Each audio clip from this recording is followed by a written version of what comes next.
आज के इस ई लेक्चर में बीएससी पार्ट थर्ड के सभी विद्यार्थियों का स्वागत है। आज के ई लेक्चर का टॉपिक है classification of organometallic compounds, carb धात्विक यौगिकों का वर्गीकरण। लास्ट लेक्चर में हमने पढ़ा था कार्ब धात्विक यौगिक क्या होते हैं और उनका नामकरण किस प्रकार से किया जाता है। आज हम पढ़ेंगे कि इन्हें कितने वर्गों में बांटा गया है। कार्ब धात्विक यौगिकों का वर्गीकरण मुख्यतः दो प्रकार से किया गया है। एक, मेटल कार्बन के मध्य बंध किस प्रकार का होता है, और दूसरा, लिगेंड की प्रकृति कैसी होती है। तो धातु और कार्बन के मध्य बॉन्डिंग के आधार पर इसे तीन भागों में बांटा गया है। A, ionic compounds, B, covalent compound सहसंयोजक यौगिक, और सी, को compounds with delocalized pi electron bond अर्थात विस्थानीकृत पाई इलेक्ट्रॉन बंध युक्त यौगिक। अब हम इसे डिटेल में पढ़ते हैं one by one. Ionic compounds, ऐसे कार्ब धात्विक यौगिक जिनमें आयनिक बंध हो, जैसा कि नाम से हमें पता चल रहा है। और आयनिक बंध किन यौगिकों में बनता है या कौन सी धातुएं बनाती है, तो अत्यधिक धन विद्युती हाईली इलेक्ट्रोपॉजिटिव धातुएं या जिनकी विद्युत ऋणता कार्बन से बहुत कम हो, वो उनके मध्य बनने वाला बंध आयनिक होता है। और ऐसे यौगिक, ऐसे कार्ब धात्विक यौगिक आयनिक प्रकृति के होते हैं। तो क्षार धातुएं जो हैं वो हाईली इलेक्ट्रोपॉजिटिव होती है, तो वो इस प्रकार के आयनिक OMC यौगिक बनाती है। इन यौगिकों की कुछ गुण होते हैं, जैसे ये जल में विलय और अध्रुवीय विलायकों में अविलय होते हैं। इनके विलयन विद्युत के चालक होते हैं और विद्युत अपघटन करने पर जो एल्काइल रेडिकल या ऑर्गेनिक ग्रुप है रेडिकल है वो एनोड पर व धातु कैथोड पर मुक्त होती है। For example ethyl sodium C2H5Na का अगर हम विद्युत अपघटन करते हैं तो एनोड पर इथाइल रेडिकल और कैथोड पर सोडियम धातु रिलीज होती है। ये यौगिक उभय अपघटन अभिक्रियाएं देते हैं। For example C2H5Na plus C2H5Br, ethyl sodium की अभिक्रिया जब इथाइल ब्रोमाइड के साथ की जाती तो हमें ब्यूटेन प्राप्त होता है। अब चूंकि इस प्रकार के यौगिकों में कार्बन परमाणु ऋणावेशित होता है, अतः इन यौगिकों को प्रतिस्थापन अभिक्रियाओं से आसानी से बनाया जा सकता है।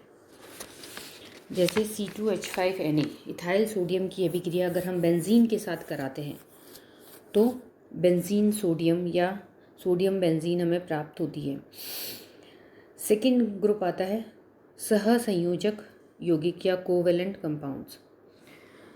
इस प्रकार के कार्ब धात्विक यौगिक ज़्यादातर अधातुएं नॉन मेटल्स या बहुत कम धन विद्युती धातुओं के द्वारा बनाए जाते हैं। इनमें धातु और कार्बन के मध्य सिंपल सहसंयोजक सिग्मा बंध पाया जाता है और दोनों ही परमाणुओं की विद्युत ऋणता में अंतर होने के कारण इनकी प्रकृति पोलर होती है, ध्रुवीय होती है। इस प्रकार के यौगिक अब चूँकि नॉन मेटल्स बनाते हैं तो ज़्यादातर लेड, बोरोन, एल्युमिनियम इन धातुओं के द्वारा इस प्रकार के यौगिक बनाए जाते हैं। फॉर एग्जांपल है di ethyl zinc C2H5 whole twice zinc, tri methyl boron, tri ethyl aluminium या टेट्रा इथाइल लेड। तो ये सभी उदाहरण सहसंयोजक कार्ब धात्विक यौगिकों के हैं। थर्ड कैटेगरी आती है वही स्थानीकृत इलेक्ट्रॉन बंधयुक्त यौगिक, कंपाउंड्स विद डीलोकेलाइज्ड इलेक्ट्रॉन बॉन्ड, यानी इन यौगिकों की प्रकृति न आयनिक होती है न सहसंयोजक होती है।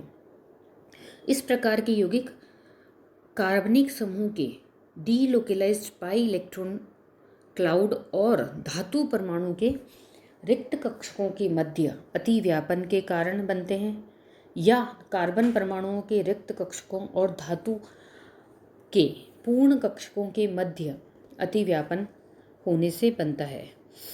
इस प्रकार के यौगिक संक्रमण धातुओं के द्वारा बनाए जाते हैं। क्योंकि उनमें पूर्ण भरे हुए कक्षकों के साथ साथ रिक्त डी कक्षक भी पाए जाते हैं। इन्हें भी पुनः 3 भागों में बांटा गया है। Number 1, bridge bonded alkyl compounds, सेतु बंधित एल्काइल यौगिक। सेतु बंधित एल्काइल यौगिक मुख्यतः इलेक्ट्रॉन न्यून यौगिकों के द्वारा बनाए जाते हैं, जैसे बेरिलियम, एल्यूमिनियम, प्लेटिनम, लिथियम। इन धातुओं के जो पॉलीमरिक एल्काइल यौगिक होते हैं वो ब्रिज बॉन्डेड एल्काइल कंपाउंड्स कहलाते हैं। इसका हम एग्जांपल ले सकते हैं बहुत, ट्राई मिथाइल एल्यूमिनियम, जो कि एक डाइमर के रूप में होता है, क्योंकि इसमें एल्यूमिनियम का जो ऑक्टेट है वो कंप्लीट नहीं होता है, अतः वह मिथाइल ग्रुप के साथ ब्रिज बॉन्ड बनाता है।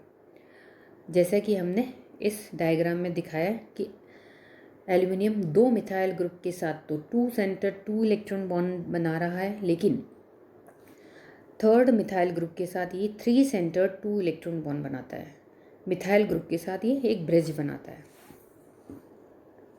कुछ कार्बोनिल कंपाउंड्स भी सेतु बंधित यौगिक बनाते हैं, जैसे वेनेडियम हेक्सा कार्बोनिल, जिसे कि हम इस तरह से शो कर सकते हैं। यह भी डाइमर के रूप में पाया जाता है।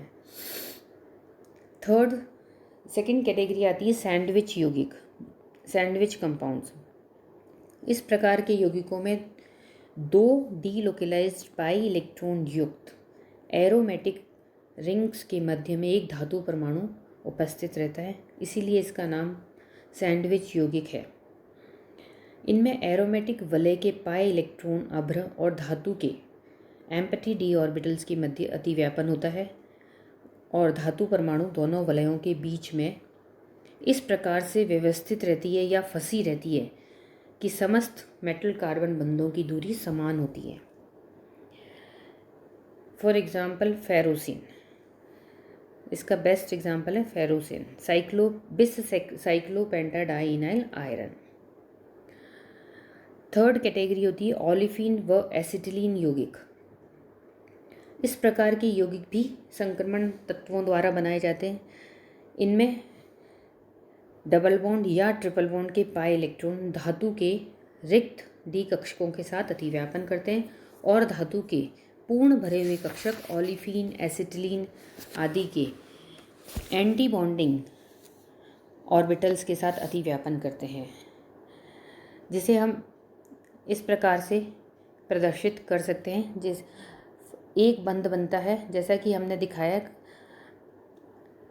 पाई बॉन्ड और एम्पटी मेटल ऑर्बिटल की ओर इलेक्ट्रॉन्स की बॉन्डिंग। तो और सेकंड बंध बनता है भरे हुए धात्विक कक्षकों से रिक्त एंटी बॉन्डिंग कक्षकों की ओर इलेक्ट्रॉन की बैक बॉन्डिंग। इसी तरह एल्काइंस में भी एल्कीन की भांति ही धातु के रिक्त डी कक्षकों और एल्काइन के पाई इलेक्ट्रॉनों का, और धातु के भरे हुए डी कक्षकों व एल्काइन के रिक्त पाई एंटी बॉन्डिंग कक्षकों में परस्पर अतिव्यापन होता है।